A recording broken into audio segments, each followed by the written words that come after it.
Inaamin mo ba na ikaw ang pumatay sa sarili mong asawa? Seryosong tanong ni Attorney Sebastian sa isang akusado. Yes, Your Honor. Walang emosyon itong sagot na animoy walang pinagsisihan. Paano mo nasabi ang mga bagay na yan? Naturingan ka pa namang doktor pero nagawa mong patayin ang sarili mong asawa? Pinatay mo siya, pinatay mo ang anak ko! Nang gagalaiting sambit ni Mrs. De Vera, ang ina ng biktima. Order in the court! Malakas na pinukpok ng judge ang kanyang gavel para patahimikin ang korte. Sa kabilang panig, si Attorney Edward ang ipinagkaloob na hukuman sa nasasakdal. Marahan na tumayo at pumunta sa harapan ng husgado. Merong testigo na magpapatunay na hindi ang nasasakdal ang pumatay sa sarili nitong asawa. Kasama na rin ang mga iilang ebidensya na kuha ng CCTV sa pinangyarihan ng krimen. Ibinigay ng abogado sa husgado ang kopya ng CCTV at ilang segundo lang, ipinlay na ito sa screen. Kung mapapansin nyo, sinubukan pa na nasasakdal na i-revive ang kanyang asawa sa pamamagitan ng pagtawag ng ambulansya. Marahan namang tumayo ang nasa kabilang panig para umapila. Siyempre, para hindi siya mapagbintangan. At saka inaamin na nga mismo na nasasakdal na siya ang pumatay. Mariin na sabi ni Attorney Sebastian. Hindi tayo makasisigurado. Maaaring may taong dumidiin sa kliyente ko. Malamig na sambit na sagot nito. Umangat lang ang sulok ng labi ni Attorney Sebastian at tila naghahamon. Puro circumstantial evidence lang. May iba ka pa ba ebidensya? Taas noon namang humarap si Attorney Edward sa husgado para ipresenta ang taong magtetestigo. Your Honor, meron akong witness na magpapatunay sa nangyari. Marahas na tumayo si Attorney Sebastian para umapila. Objection, Your Honor. Hindi tayo sigurado sa credentials ng witness at baka gawa-gawa lang yan ang kabilang panig. Overruled. Is a witness has credential? Seryosong tanong na husgado. Walang emosyon na tiningnan ni Attorney Edward sa Attorney Sebastian bago puno ng kumpiyansa na tinignan ang judge.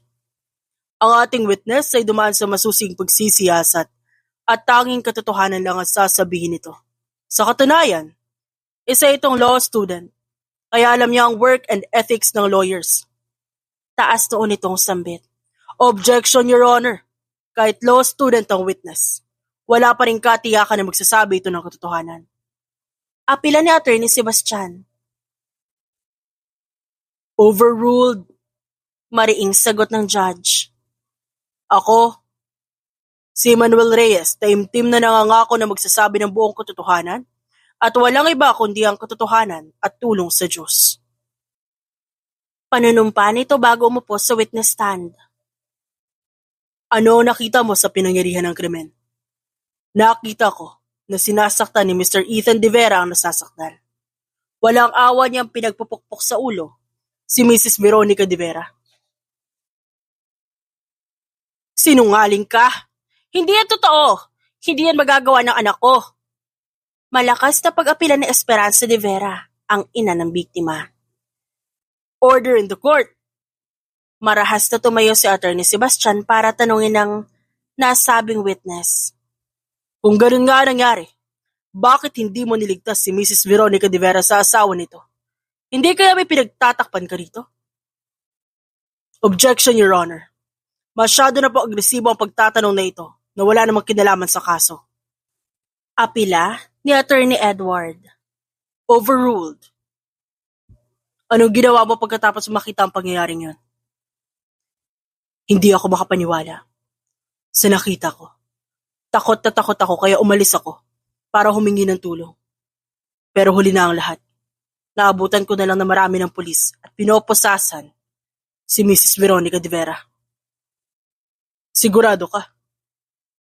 Isang makabuluhang ngisi ang pumaskil sa mukha ni Attorney Sebastian at pinlay pa ang isang ebidensya ng pagkahulog ni Ethan De Vera sa building. Kitang-kita sa kamera ang mukha ni Veronica De Vera na siyang tumulak rito kaya namatay ang biktima. Malakas na ipinalo ni Attorney Edward sa mesa ang kamay nito at mariing tiningnan sa Attorney Sebastian. Saan mo nakuha yan? Walang CCTV sa pinangirihang yan. Saka wala yan sa evidence list na sinumiti mo.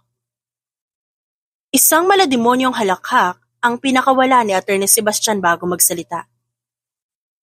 Nahalungkat ko ang mga dashcam ng sasakyan na malapit sa building. Para ka namang amateur, Attorney Edward. Mapang-asar ng ngiti nito. Order in the court. This concludes the proceedings for today.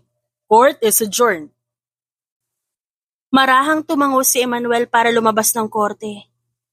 Nagkasalubong pa sila ni Veronica at nagkatitigan. Halos manindig ang kanyang balahibo sa binulong nito na hindi nakatakas sa kanyang pandinig. You will die, my next victim. Habol hiningang nagising si Emmanuel dahil sa kanyang maingay na alarm clock. Marahas niya yung binato sa pader at napasabunot ng kanyang buhok. Marahas siyang napabuntong hininga at napakapit sa kanyang dibdib kung saan naghuhuramentado sa pagtibok ang kanyang puso. 10 taon na nakalilipas, sariwa pa rin sa alaala niya ang nangyari sa korte. Hindi niya makalimutan ang walang emosyon na mukha ni Veronica na nagpapatindig ng kanyang balahibo. Nagsilbi itong bangungot sa kanya, maging sa kanyang pagtulog, dinadalaw siya ng nakakatakot na aura ni Veronica. Bakit mo ba ako palaging dinadalaw sa panaginip ko? Kailan mo ba ako patatahimikin? Ako na nga tumulong para mapababa ang sentensya mo pero ito pa mapapala ako. Mariin na bulong ni Emmanuel sa kanyang sarili. Napabuntong hininga na lang siya at marahang tumayo para pumasok sa trabaho. Habang nagmamaneho si Emmanuel, malakas na tumunog ang kanyang telepono. Marahan niya yung sinagot at sinuot ang kanyang earpiece. Attorney Reyes, how may I help you? Seryosong sambit niya habang tutok sa pagmamaneho.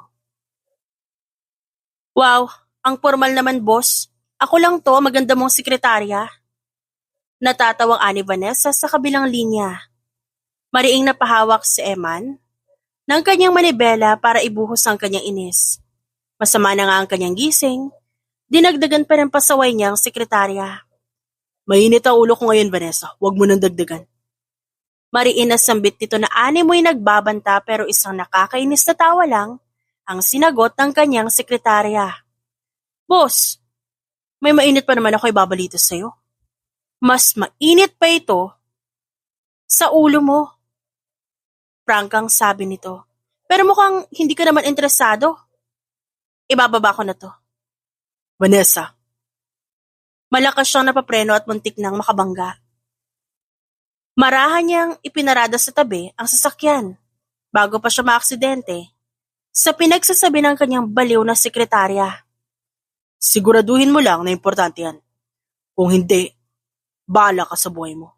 Boss naman, walang personalan. Eto na, nabalitaan kong lalaya na daw yung crush mo. Natatawang anito na ani mo'y nang aasar pa. Sinong crush? Anong kalokohan yung pinagsasabi mo?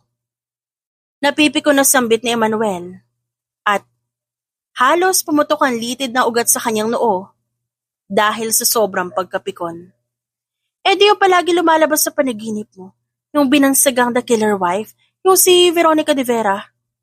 Saglit na natigilan si Emmanuel at napakuyom ng kamao. He shifted his weight from one foot to another. Inayos niya pa ang buhok niya, pinunasan ng pawis.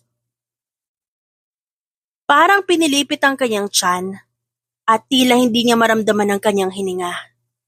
Bumibilis ang tibok ng kanyang puso na para bang may dumadagan doon.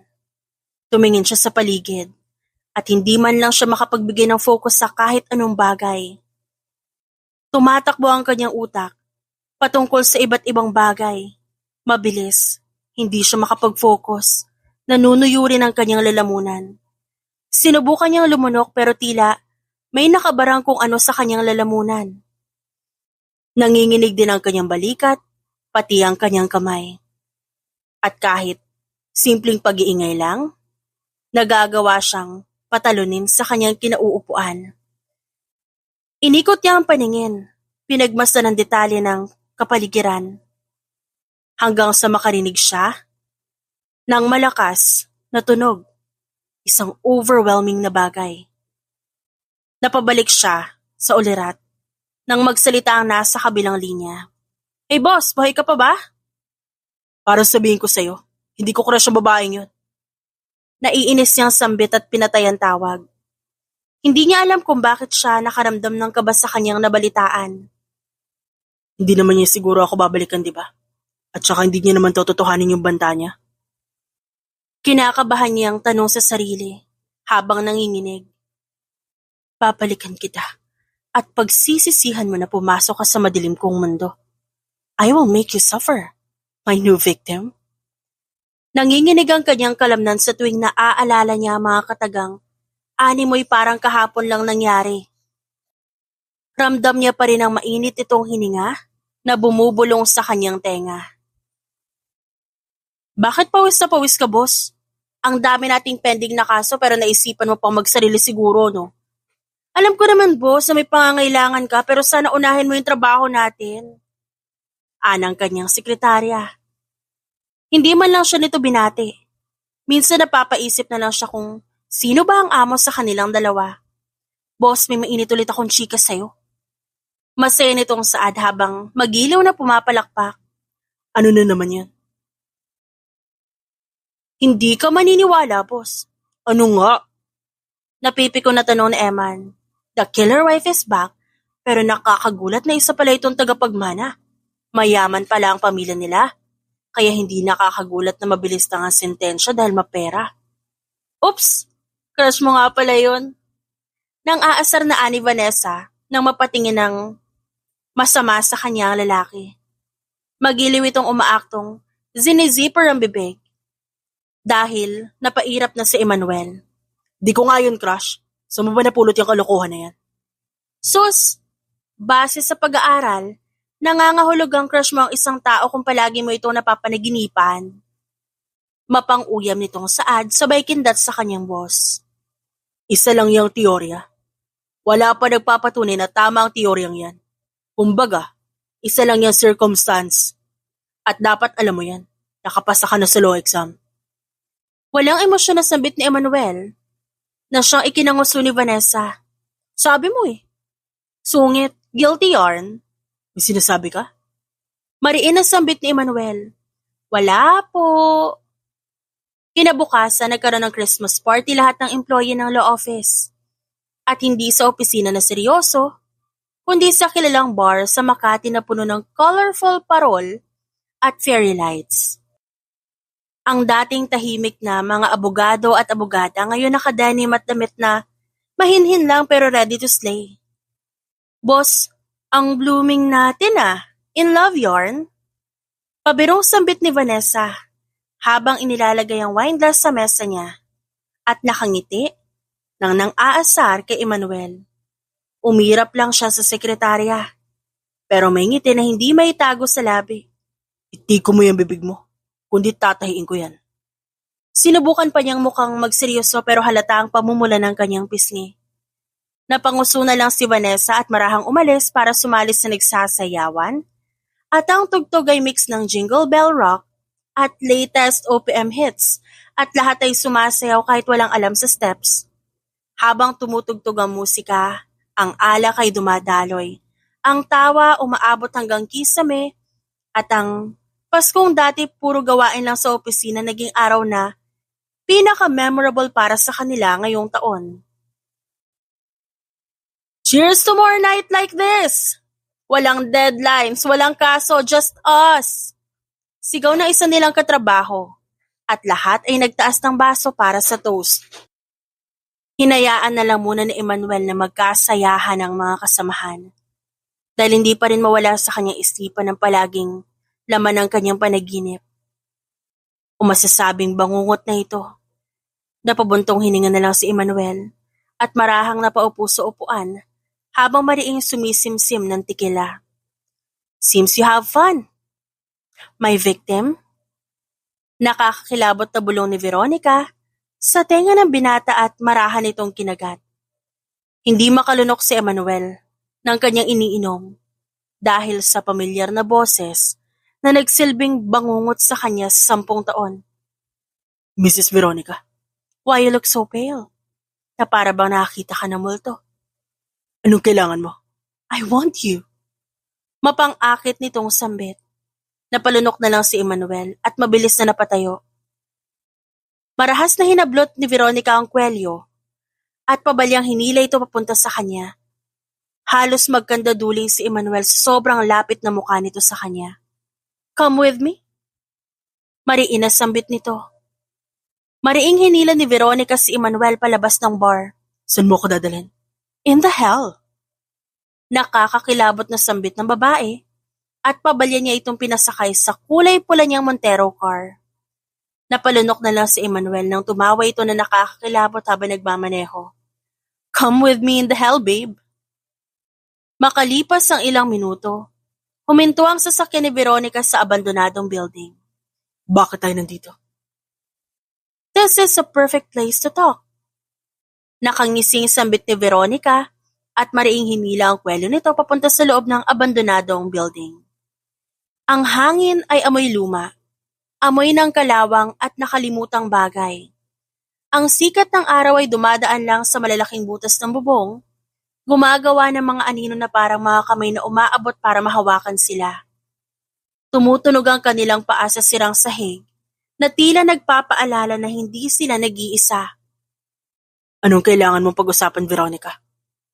Kinakabahan niyang tanong. Ang mga mata niya'y laging tumitingin sa paligid. Nakita niya ang isang lumang mesa na may nakasabit na larawan. Ang mukha ay puno ng alikabok, pero ang mga mata nito ay tila nakatingin sa kanya lang. Huminto si Veronica sa gitna ng gusali, sa wakas binitawan ng kwelyo niya, at tumingin sa kanya nang may kakaibang liwanag sa mga mata. Alam mo ba kung bakit ito tinatawag na gusali ng paglimot? Tanong niya. Ang boses ay parang hinihipa ng hangin. Dahil dito, may isang babae na nawala. Walang nahanap na katawan, walang pahiwatig. Ang mga tao nagsasabi na tuwing gabi, naririnig nila ang kanyang tawa o iyak. Bigla na lang tumigil ang hangin. Ang tanging maririnig ay kanilang tibok ng puso. Isang mahinang tunog ng kampana mula sa ikalimang palapag ang maririnig, pero walang kampana doon, matagal nang wala. Ang lalaki napatakbo sa pintuan, pero bigla itong sumara na mag-isa. Tumunog ang malakas na alingaw-ngaw sa buong gusali. Lumingon siya kay Veronica ngunit nawala na ito. Sa halip, nandoon ang babae mula sa larawan. Ang mga matay basa, ang buhok ay basang-basa. Parang nabasa sa ulan at nakangiti ng malaki. Tinatanong mo ba kung nasan siya? Nandito lang ako. Naghihintay ng kasama. Napasigaw ang lalaki, ngunit walang boses na lumalabas. At sa gitna ng lahat, maririnig pa rin ang tawa ni Veronica. Pero hindi na ito mukhang masaya. Tawa na puno ng kalituhan at takot. Marahas na tinulak ni Veronica ang lalaki sa sirasirang sofa at mariing umupo sa kandungan nito. Since you like me too much, I have a job for you. Napaiwas na lang ito ng tingin at di nakatakas sa paningin ni Veronica ang pamumula ng pisngi nito. Di ko sinabing gusto kita. It's too obvious. I know the way you look at me. I can see it. Full of desire. Napaigtad na lang si Emmanuel sa mainit na hininga ng babaeng dumadampi sa kanyang leeg. Ano gusto mong gawin ko? I want you. Ano? Tignan mo, ang isip mo napakadumi. Napairap na lang si Veronica. Para kang bakla kung kiligin. I want you to find the location of my son. May anak ka? Nagtatakang bulalas nitong tanong. Yes, I have. Disappointed ka ba kasi hindi na ako virgin? Di yun na ibig ko sabihin. Mariin itong tumikim. Paano nawala ang anak mo? My husband's mother took him away from me. Walang emosyon itong sambit habang nahakuyumang noo. Paano nangyari yun? Nakagat ng babae ang sariling labi at napatingin sa kawalan. Ang emosyon nito ay tila sumisigaw ng pagbabalik tanaw. Let me tell you a story. The true story behind my husband's death. Taong 2015, October 20, nag-iimpake ako ng mga damit. Pagkatapos kong patulugin ng 3 taong gulang kong anak, na lalaki, na may ADHD. Napagdesisyonan kong layasan na mapang-abuso kong asawa para sa ikabubuti ng aking anak. Parang may kung anong bumara sa lalamunan ni Veronica habang inaalala ang kanyang masakit na karanasan. Pero sa kasamaang palad, naabutan ako ng ex-husband ko na nag-iimpake. Muli pinagbuhatan niya ako ng kamay. Kung saan ang witness na yon, ikaw. Nakita mo di ba ako? Pinaghahampas niya ako ng flower vase sa ulo. Marahan na hinaplos ni Emmanuel ang nanginginig na balikat ni Veronica bilang tanda ng pakikiramay. Sa totoo lang, hindi ba pang abuso dati ang aking asawa? Nagkaganon lang siya nung nagkaanak na kami ng may kapansanan. Hindi naman totally kapansanan because it's a mild ADHD. Ang kaso hindi niya matanggap kasi marahan na ininom ni Veronica ang tubig na inabot sa kanya ni Emmanuel. Gusto niya kasi maging perpekto ang anak sa kanyang ama. Naniniwala siya na sa pamamagitan ng pagkakaroon ng perpektong anak, may pagmamalaki niya yun sa kanyang daddy. Pero nagkamali siya. Dahil lahat ng pagsisikap niya para may pagmalaki siya ng kanyang ama, nauwi lang sa wala. Dahil sa isang kasinungalingan na matagal na tinatago sa kanya ng kanyang ina. Malagim na sikreto na sumira ng aming buhay. Halos mayupi ang botelya na hawak ni Veronica dahil sa madiin na pagkakahawak nito. Makalipas ang mga oras, bumisita sa aming tahanan si Doña Esperanza de Vera, ang ina ng aking asawa. Ang aking malupit na biyanan. Mainit ang dugo nito sa akin. Nalaman ko ang kanyang maitim na sikreto. Aksidente ko narinig ang usapan nila ng kanyang kalaguyo na siyang tunay na ama ni Ethan. Napahagat ng labis si Veronica para pigilan ang pag-agos ng kanyang luha at malakas siyang bumuntong hininga upang pakalmahin ang sarili. Pinagbantaan niya ako na kailangan ko itago ang sikreto, kundi ilalayo niya sa akin ang aking anak. Ngunit pinaglaban ko ang aking sarili kasi naniniwala ako na kahit anong tago mo sa isang sikreto, lalabas at lalabas pa rin ito sa tamang panahon. Nang dahil doon, nagkaroon kami ng matinding pagtatalo na nauwi sa matinding pisikalan. Walang kaalam-alam si Ethan sa nangyaring pagtatalo namin ng kanyang ina, pati ang sikreto nito. Hindi na napigilan ni Veronica ang pag-agos ng luha. Nakaramdam ng kirot sa dibdib si Emmanuel dahil sa likod ng matapang na mukha ng babae. May nagkukubli palang lungkot sa dibdib nito. Sinubukan ni Ethan na awatin ang pananakit ng kanyang ina sa akin. Kaya lang aksidente siyang naitulak ng kanyang ina, dahilan para mahulog siya sa building.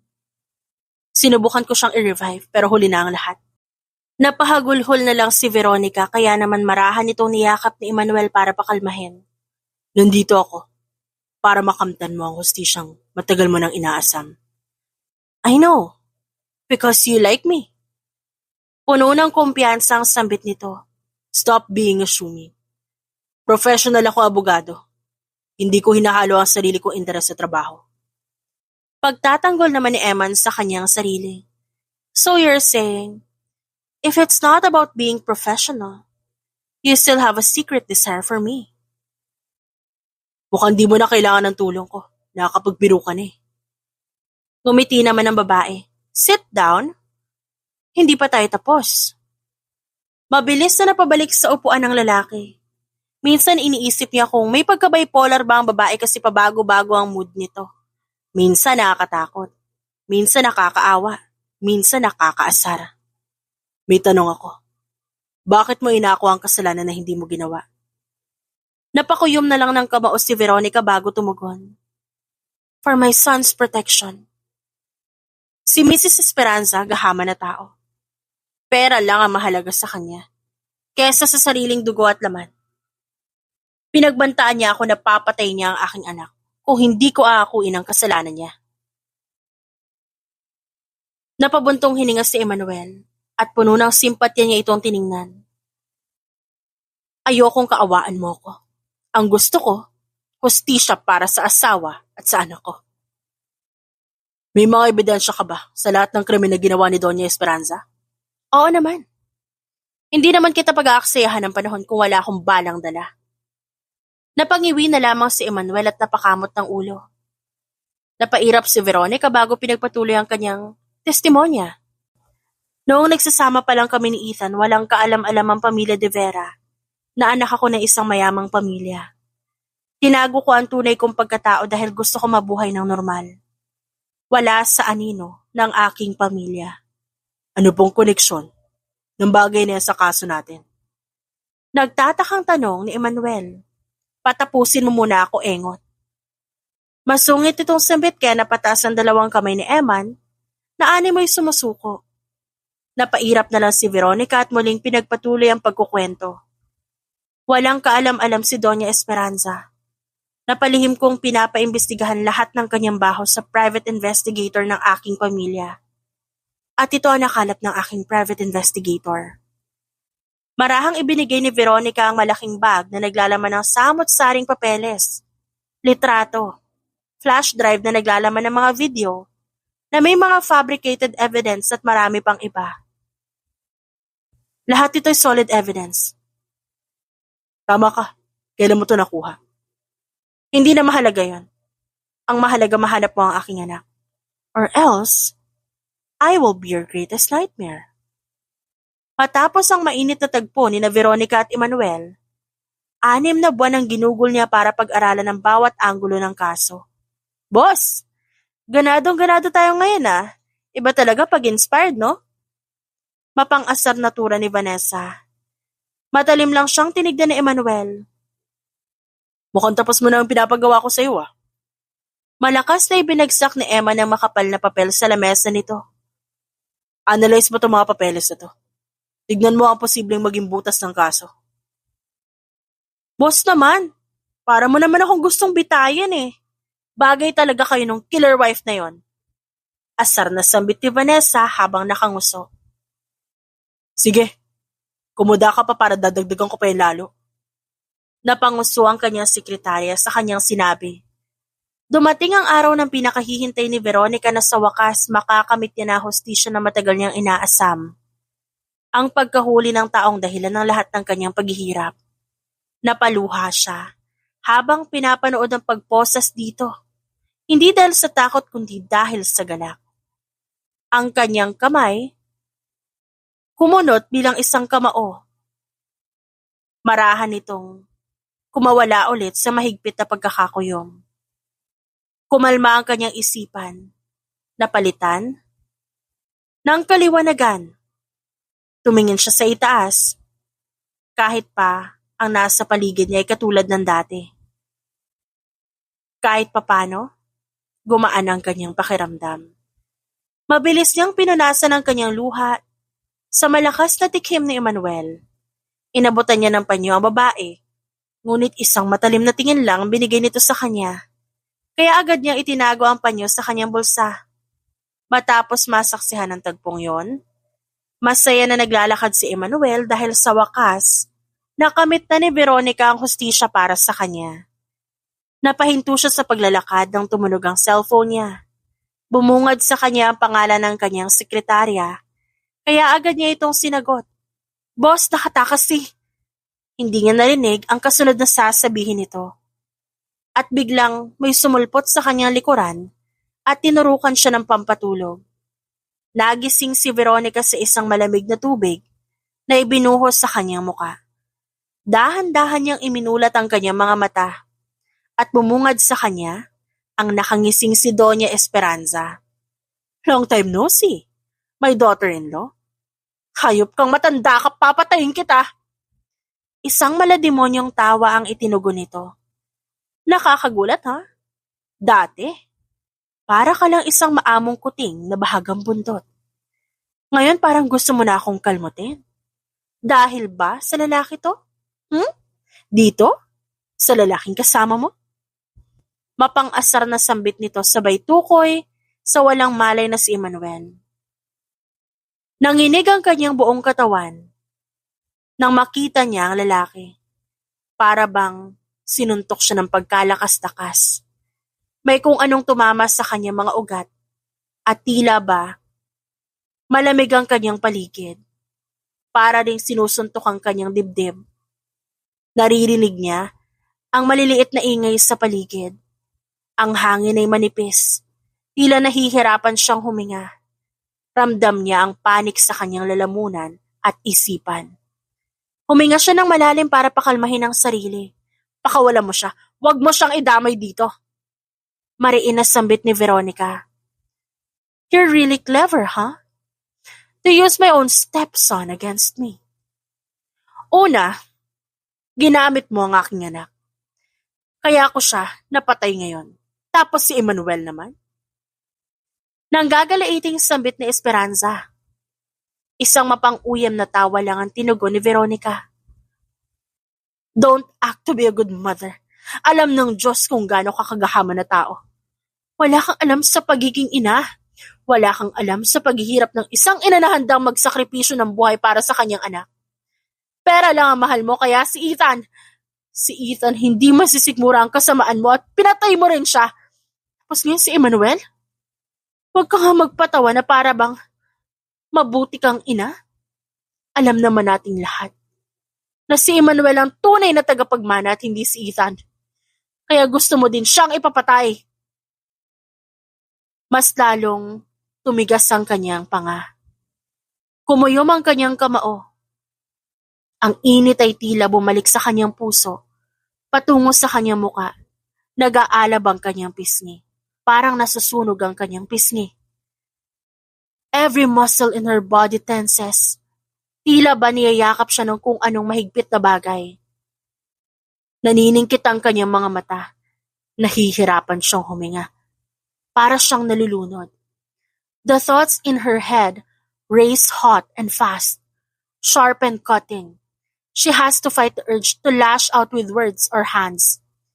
Even the air around her feels thick and heavy, like it's pushing down on her as the fire inside threatens to spill over. Tila baliw na napasigaw na lang si Esperanza sa sobrang galit, kasabay ng pagpapaputok ng baril sa gilid ni Veronica.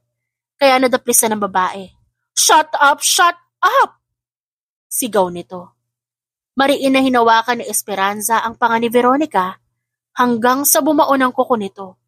Huwag kang magpanggap na santa. You also try to kill him, right? Oh, I forget. Ginahasa ka pala niya kaya gusto mo siyang patayin. Hindi ka ba nagtatahong ba't galit na galit sa'yo ang asawa mo? Dahil ang tingin niya sa'yo isang maduming babae. Tapos ang kapal na mukha mo, naipaako sa anak ko ang anak mong abnormal. Kahit hindi makahinga si Veronica sa higpit ng pagkakasakal sa kanya, buong lakas niyang tinanggal ang tali gamit ang matalas niyang pang-ipit sa buhok.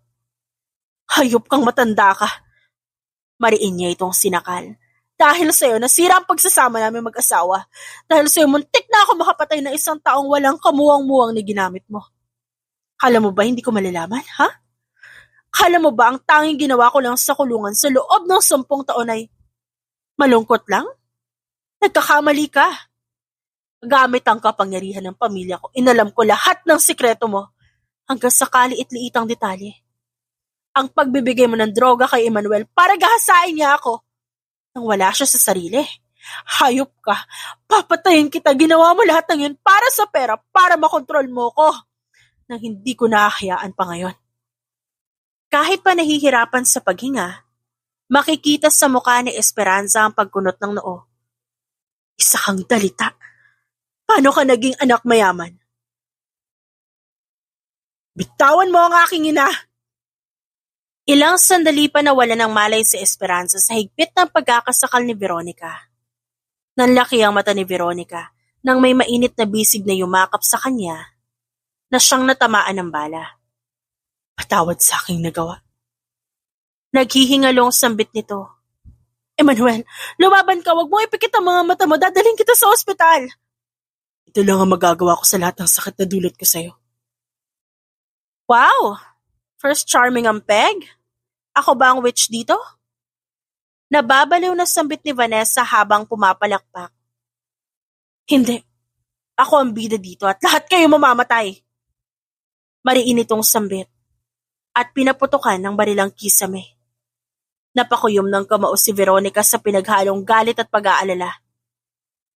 Galit sa sarili dahil wala man lang siyang nagawa para ipagtanggol ang ama ng anak niya. Pag-aalala dahil sa natamo nitong sugat.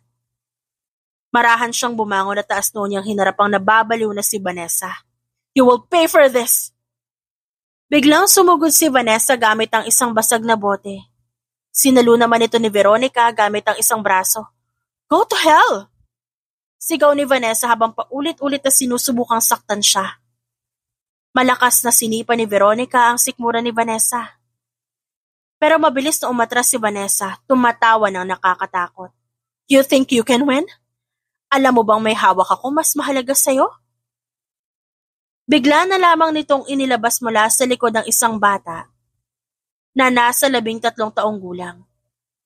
Tahimik ito at ang mga mata nito'y puno ng takot. Si Eric, ang anak ni Veronica, na 10 taong nawalay sa kanya. Kahit medyo nag-iba ang itsura nito, nakilala niya pa rin ito dahil isa siyang ina at yun ang dinidikta ng kanyang puso. Eric, anak? Hindi. Paano mo siya nakuha? Isiniksik ni Vanessa ang sarili sa dingding. Hawak-hawak ang kamay ni Eric. Huwag kang lalapit. Kung lalapit ka, papatayin ko siya. Ngunit habang siya'y nakatuon sa pag-atras, hindi niya napapansing unti-unting lumalapit si Veronica mula sa gilid. Mabilis na inabot ni Veronica ang braso ni Vanessa. Binabali ito ng dahan-dahan para mabitawan niya ang bata. Huwag mong saktan ng bata. Ako ang hinahanap mo, di ba? Hindi pwede. Hindi ka pwedeng manalo. Nanginginig na sabi niya habang unti-unting bumababa ang kamay na hawak kay Eric. Malakas na napasigaw si Vanessa na parang isang baliw na sinasabunutan ng sarili. Samantala, dahan-dahang napaatras si Veronica habang maingat niyang pinoprotektahan ng kanyang anak sa likuran. Sinamantala niya ang pagkakataon na wala si Vanessa sa sarili para makatakas kasama ang anak niya. Muli niyang nilingon ang nakahandusay na si Emmanuel. Papalikan kita. Naalimpungatan si Doña Esperanza dahil sa nakakabinging sigaw ni Vanessa. Napakunot na lang ang kanyang noo habang napatingin sa paligid. Kaya napagtantuan niya na wala na ang bihag. Wala na ang manugang niyang hilaw. Marahan siyang bumangon at marahas na hinila ang buhok ni Vanessa. Wala ka talagang kwenta. Simple na nga lang ang pinapagawa ko sa'yo. Hindi mo pa magawa ng tama. Wala ka talagang silbi, inutil. Hindi walang kwenta si Vanessa. Gaganti si Vanessa. Babawi si Vanessa. Wala sa sariling sambit nito. Di na kailangan. Dapat ikaw na lang ang namatay. Hindi o kuya mo. Mas may pakinabang pa yun kesa sa'yo. Nanggigigil na sambit nito at marahas siyang pinalo sa likuran gamit ang makapal na sinturon, kaya napahiyaw na si Vanessa. Habang iniinda ni Vanessa ang matinding latigo ng kanyang ina, naramdaman niya ang matinding sakit sa kanyang ulo na parang may kung anong gustong kumawala sa kanyang pagkatao. Nanginginig ito at agresibo niya itong tinulak. Nanlaki ang mga mata ni Esperanza sa kakaibang tingin ni Vanessa. Mabangis, nakakakilabot. Malayo sa masayahing Vanessa ang nakilala niya. Isa kang walang kwentang ina! Malakas niyang tinulak si Esperanza sa pader at mariin itong sinakal. Pinatay mo ang kuya ko! Ngayon ako naman ang gusto mong patayin? Hindi ka matatawag na ina. Isa kang halimaw, dapat kang mamatay! Halos magmistulang kulay ubi ang bibig ni Esperanza dahil unti-unti na siyang kinakapos ng hangin. Pilit niya itong tinutulak pero hindi pa rin siya makawala. Nanghihingi siya ng tulong at mahinang pag-ungo lang ang maririnig. Attorney Vanessa De Leon, inaaresto kita sa salang pangingidnap, paggamit ng illegal na armas at pagtanggap ng lagay. Bitiwan mo siya. Napatigil si Vanessa sa malalim na boses. Taas noo niya itong nilingon at bumungad sa kanya ang isang katerbang pulis. Maaari mong gamitin ang pagkakaroon na abogado bilang karapatan. At anumang sabihin mo maaaring gamitin laban sa iyo sa hukuman. No, let me go! I need to kill that old hag! Sa kabilang banda, naghahabol ng hininga si Esperanza dahil sa mahigpit na pagkakasakal sa kanya ni Vanessa. That ungrateful brat! Mrs. Esperanza de Vera, inaaresto kita sa salang pangingidnap, paggamit na illegal na armas at droga at pagpatay sa sarili mong anak. Maaari mong gamitin ang karapatan mo magkaroon ng abogado at anumang sasabihin mo, maaaring gamitin laban sa iyo. No, let me go! I need to kill that ungrateful brat first! Pero pinusasa na siya ng pulis. Samantala, hindi magkanda o gaga si Veronica habang sakay ng ambulansya, kung saan binabantayan niya ang nag-aagaw buhay na si Emmanuel. Nanginginig ang kamay niya habang nakahawak sa mahinang palad nito. Mom, everything will be alright. Mahina ang sambit ni Eric at marahan at tinipik ang likuran ng ina para pakalmahin ito. Nag-aalala lang ako sa papa mo. Mom, Dad is strong. Besides, that monster already paid. We already get that justice that we deserve. Nanginginig na napatingin si Veronica sa mahinahon na boses ng anak na nagbibigay gaan sa kanyang dibdib. Dahil siguro sa sobrang pag-aalala niya kay Emmanuel, panandalian niyang nakalimutang may anak siyang naghihintay sa kalinga niya. I'm sorry, anak. Mommy. Napaluhan na lang si Veronica nang makita niya ang pag-agos ng luha sa pisngi nito. Alam niyang pilit nitong pinapalakas ang loob kahit na siya mismo lubos na natroma sa nangyari. From now on, Mommy, I will protect you. No, anak. I will protect you. Sinaktan ka ba ni Vanessa? Sabihin mo sa akin. Hindi po. Come on, tell me. Sisiguraduhin ko na poprotektahan kita sa kahit anong bagay. I will not let anyone hurt you again. Wala sa sariling pinaglaruan ni Eric ang daliri na habang hindi makatingin ng diretso sa mata ng kanyang ina. Eric, napabuntong hininga na lang ito bago tumingin ng diretso sa mga mata nito habang patuloy na pinaglalaroan ng sariling daliri. Auntie Vanessa is kind. She helped me a lot. She protected me from that old hag. Sigurado ka, anak? Yes, Mommy. She is willing to accept all of the beating mula kay Lola. I feel sorry for her. I want to pay all of the sacrifice that she did to me. Then, tutulong tayo sa kanya, anak. 5 buwan na nakalipas nang magmulang makulong si Esperanza.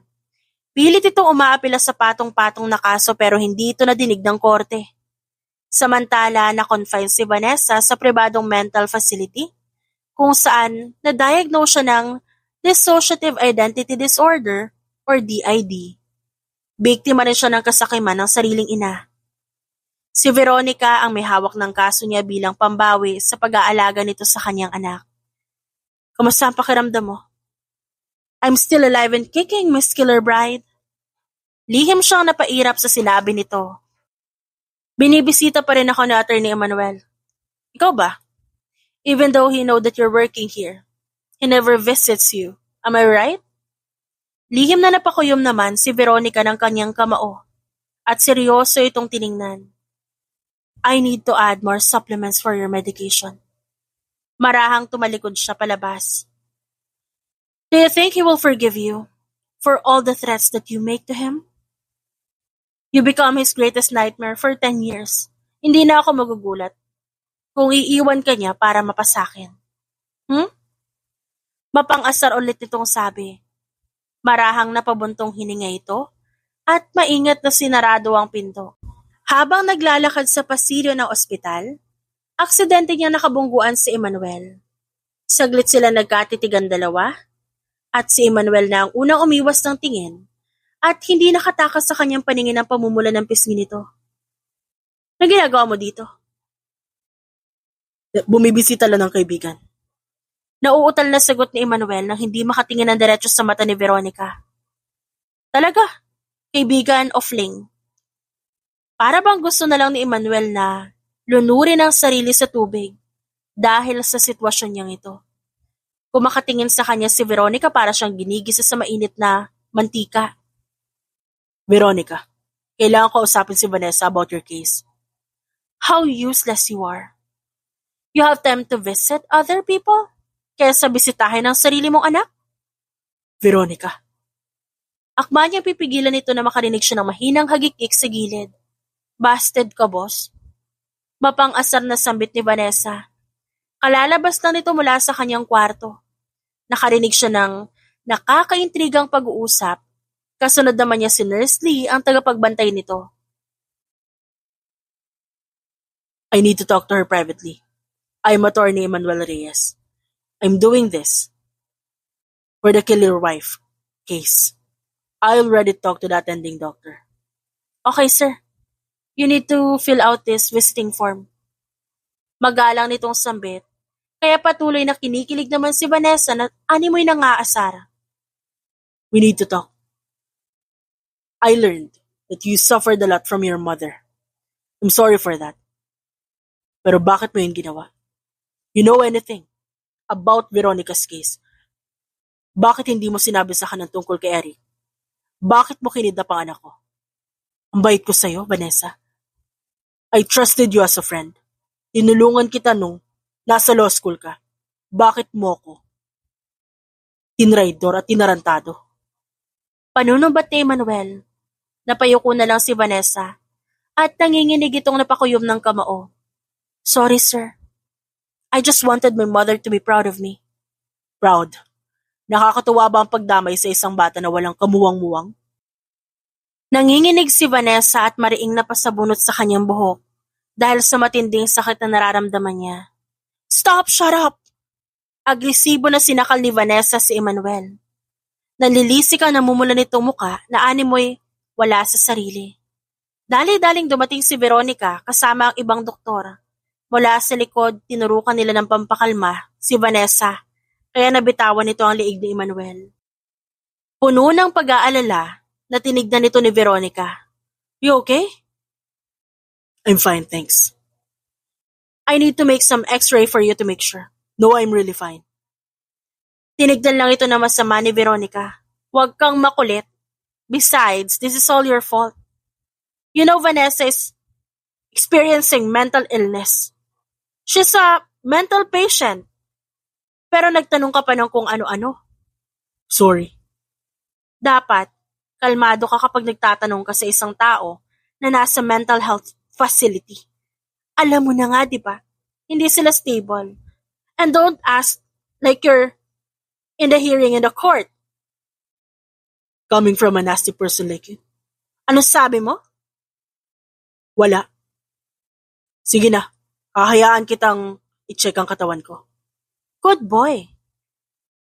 Sambit nito at sinimula na buksan ang machine. Sa sumunod na araw, namasyal ang mag-inang Veronica at Eric kasama si Emmanuel. Mom, can I buy cotton candy? Sure. Cotton candy is coming. Napangiti na lang si Emmanuel habang pinagmamasdan ng kanyang mag-ina. Dad, do you still like Mom? Nakangiting sambit ni Eric. Hindi nakatugon si Emmanuel at namumulang napaiwas ng tingin. Seems like I will have siblings soon. Huwag mo ako niloloko, anak. Sino ba nagsabi sa'yo niyan? Sino nagturo sa'yo niyan? Auntie Vanessa. She said that you're so coward and so torpe. Napairap na lamang si Emmanuel nang maalala ang kanyang sekretarya. Pagod na nakauwi si Emmanuel sa kanyang tahanan. Wala kasing kasawaan si Eric na sumakay ng Ferris wheel. Napabalik siya sa kanyang sarili. Nang biglang may nag-doorbell. Marahan niya yung binuksan at bumungad sa kanya ang isang kartero. Kayo po ba si Mr. Emmanuel Reyes? Yes po. Ano po may paglilingkod ko? May letter po kayo from Vanessa. Vanessa de Leon. Napabuntong hininga na lang siya at marahan yung binuksan. Bumungad sa kanya isang pink na kwaderno. Binasa niya yon. Dear boss kong laging busted. Pasensya na sa inasal ko noong nakaraan mong dalaw. Hindi ko talaga sinasadya yon. Hindi ko talaga makontrol ang sarili ko. Ginawa ko tong sulat na to para sagutin lahat ng katanungan na gumugulo sa isipan mo. Pero bago yan, gusto ko magpasalamat sa lahat ng pagligtas mo sa akin ng bata pa tayo. Alam ko na hindi mo na to masyado naalala. Nung panahon na yon, pinapagalitan ako ni Mama at inaway ako ni Kuya Ethan dahil pumustit ako sa mansyon. Sa galit ni Mama, kinulong niya ako sa kulungan ng aso at umuulan nun. Nanginginig ako at takot na takot sa oras na yon. Inisip ko na lang na sana mamatay na lang ako para matapos sa lahat ng paghihirap ko. Sa totoo lang, pagod na ako ipagsiksikan ng sarili ko kay Mama at sa kuya ko. Pero nagulat na lang ako nung dumating ka. Niligtas mo ako sa pagtatangka na magpatiwakal. Nung makita ko yung magaan mong ngiti, nagkaroon ng pag-asa yung buhay ko. Sa totoo lang, nagka-crush ako sa'yo nun. Pero konti lang naman. Basta wag mo ako isusumbong baka magwala yung killer wife. Gusto ko rin palang humingi ng tawad sa lahat ng kasalanan ko. Alam ko hindi sapat ang sorry sa mga ginawa ko sa'yo. Napakabuti mo sa akin. Tinulungan mo ako na nag-aaral tayo sa law school. Dahil may kababaan ng marka ko at hindi mo naman ako kasing talino. Yung sagot pala sa tanong mo, pasensya na. Napakwento ako ng mahaba. Inutusan kasi ako ni Mama na itago ang anak ko para gamitin. Sa pamamagitan ni Eric, makukuha niya ang yaman ng pamilya de Vera. Ginawa ko lang yun para tanggapin ako ng mama ko. Pero nagkamali ako. Di pa rin sapat ang ginagawa ko. May pagkakataon na nais pagmalupitan ni Mama si Eric pero ako na lang yung tumatanggap para hindi masaktan ng bata. Nakakalimutan kong pansamantala lahat ng trauma na naranasan ko kasi gumagaan ang pakiramdam ko kapag nakikita ko si Eric. Lahat ng pananakit at panggugulpe ng mga tagabantay sa bahay ng ampunan. At hindi ko to sinasabi para magpaawa sa iyo Alam kong deserve ko yon. Kulang pa ang buhay ko bilang kabayaran sa lahat ng oras na nasayang na hindi kayo magkasama. Nais kong humingi ng tawad sa isa ko pang kasalanan. Inaamin kong may kinalaman ako sa pag-setup ni Mama sa'yo. Naalala mo yung regalo ko sa'yo na pagkain ng Pasko?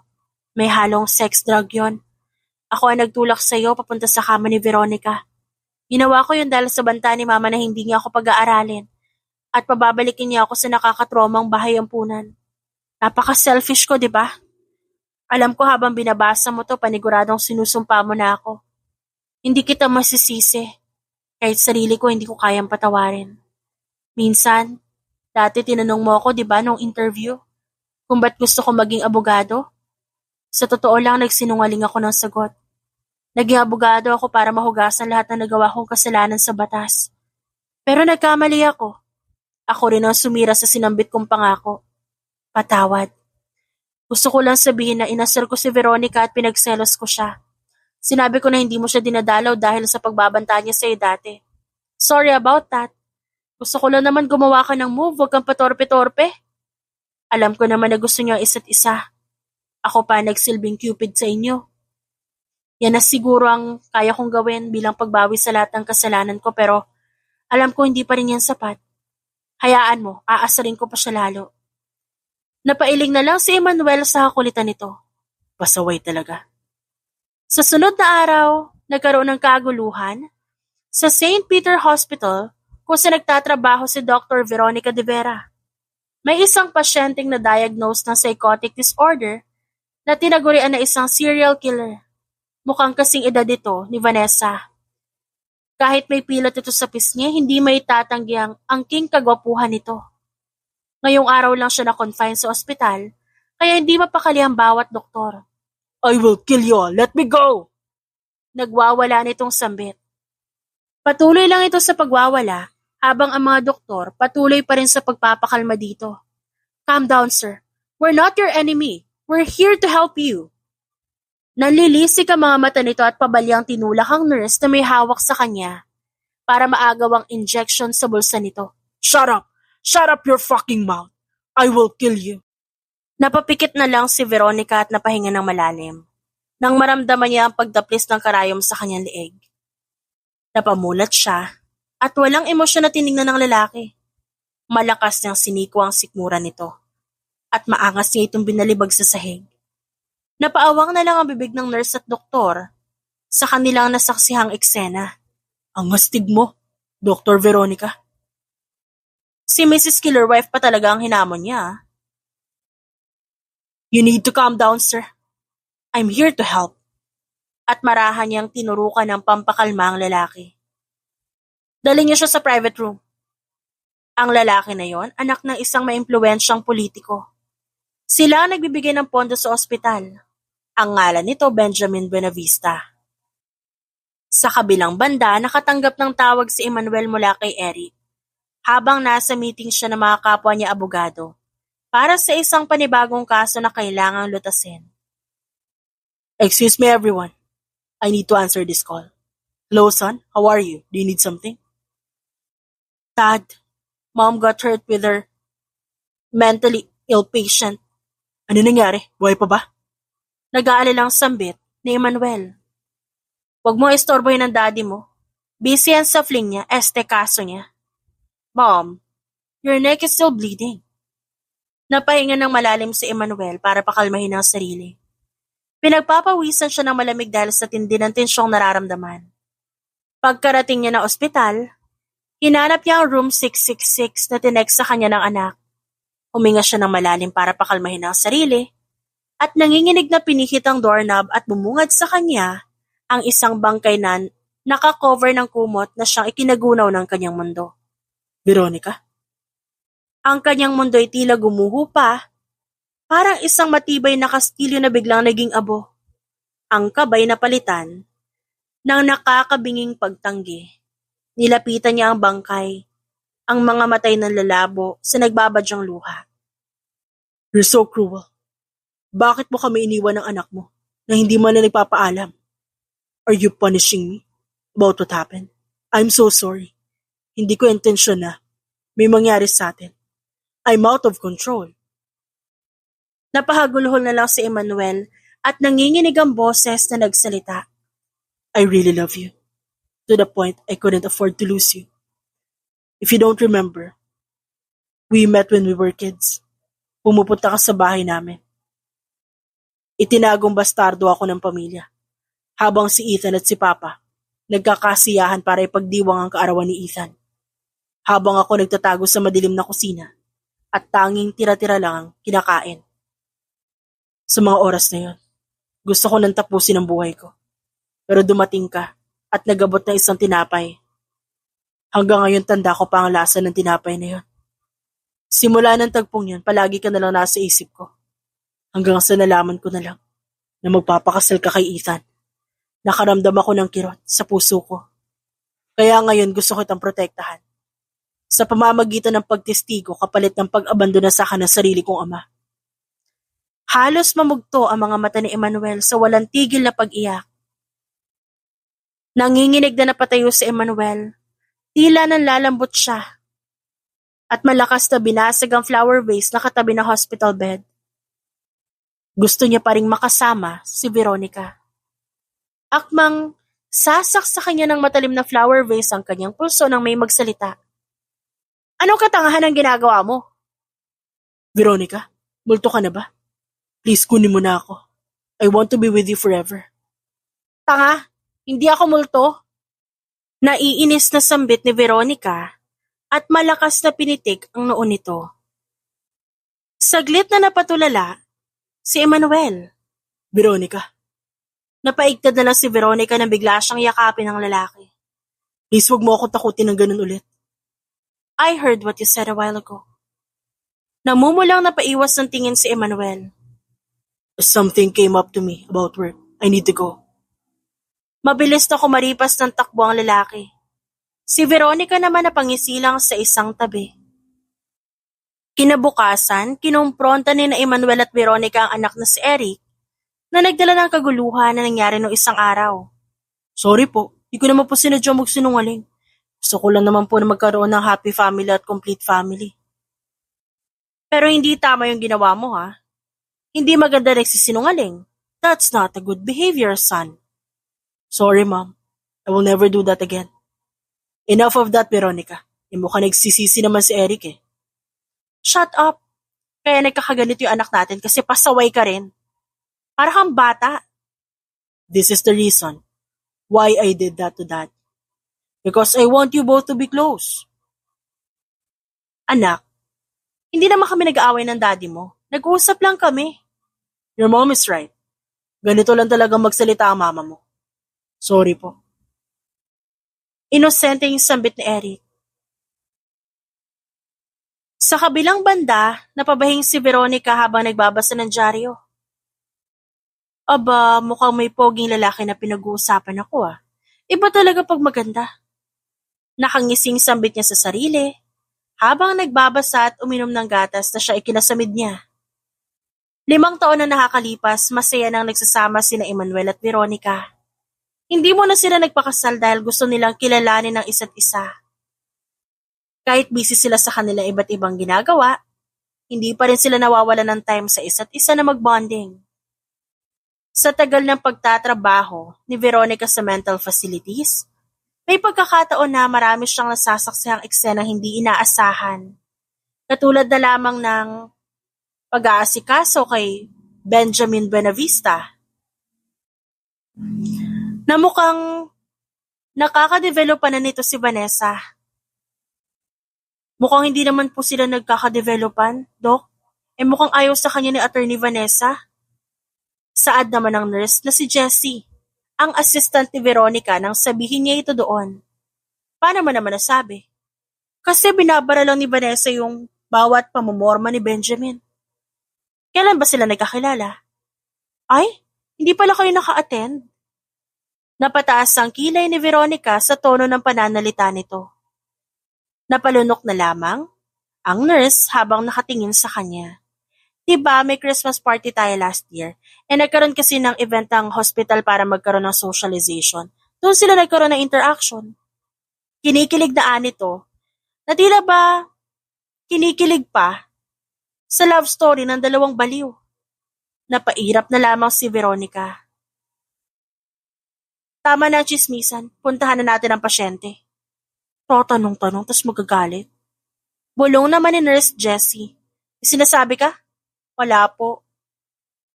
Pagdating nila sa room nito, maingat naman itong tinurukan ng pampakalma at marahan nitong inalalayan.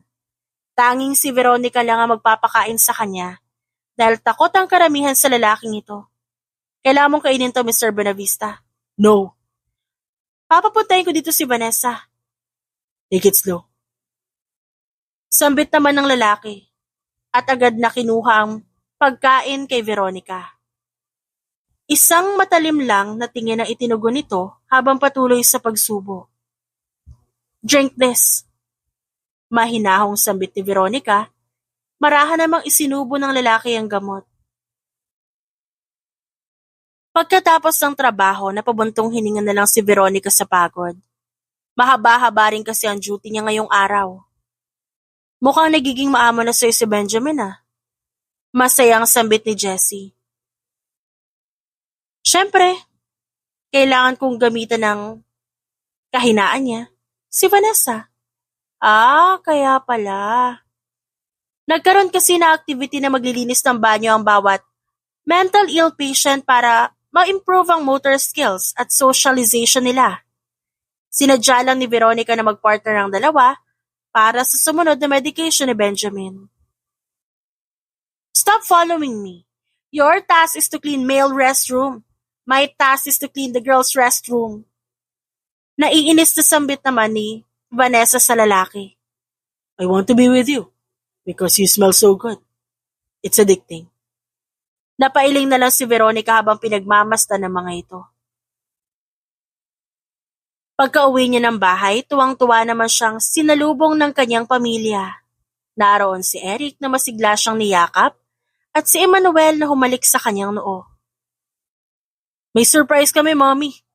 Napairap na lang si Veronica at napakamot ng ulo si Emmanuel sa hakulitan ng kanilang anak na binata na ngayon. Lihim na lang na napangisi si Eric ng kapwa na nakapikit ang kanyang mga magulang. Mom and Dad, kiss me. Turo niya sa kanyang pisngi. Bigla na lang nakaramdam ng mabilis na pagtibok ng kanilang puso ang dalawa nang maglapat ang kanilang mga labi. Napahawak na lang ng labi si Emmanuel. Hanggang ngayon, ramdam niya pa rin ang elektrisidad sa kanyang puso. Tuwang-tuwa naman ang kanyang puso sa nangyari. Pasaway kang bata ka. Kapwa naghabulan ng dalawa habang si Eric walang tigil sa pagtawa. Samantala si Veronica, halos nagmistulang kamatis na ang buong muka sa sobrang pula. Excited na ako magkaroon ng kapatid. Ang tagal-tagal, umabot na ako ng 20 pero wala pa rin akong kapatid. You brat! Stop saying nonsense! Pero gusto ko ng kapatid, ma. Napangisi na lang si Emmanuel habang pinagmamasdan ng kanyang mag-ina. He felt some warmth in his heart nang makita niya kung gaano kasaya ang mga ito. Hanggang ngayon hindi pa rin siya makapaniwala na ang dating bangungot para sa kanya, isa lang palang kasinungalingan. Ngunit pinaniwala niya lang ang kanyang sarili para makalimutan ang nararamdaman. Ngunit kahit tabunan pa ito ng maraming bato, hindi pa rin mabibitak. Si Veronica pa rin ang kanyang mahal at ang kanilang munting anghel na si Eric. Ano tinatawa-tawa mo dyan? Nothing. Mommy, mukhang pinagtatawanan ka ni Daddy, oh. Dapat paluin mo yan. Namutla si Emmanuel at napalunok sa matatalim na tingin ni Veronica. Hindi yung totohan. At matapos nga nakakaaliw na bonding nila, nakangiti na pinagmasdan ni Veronica ang kanyang mag-ama na kapwa, naghihilik dahil sa pagod. Marahan niyang hinaplos ang malalambot nitong buhok. I love you, Emmanuel. I love you, Eric. You both are my light and the best thing ever happened to me. Mahinang bulong niya at magaan na hinalikan ng pisngi ng dalawa. Wala na siyang mahihiling pa. Para sa kanya, kumpleto na ang buhay niya. The end.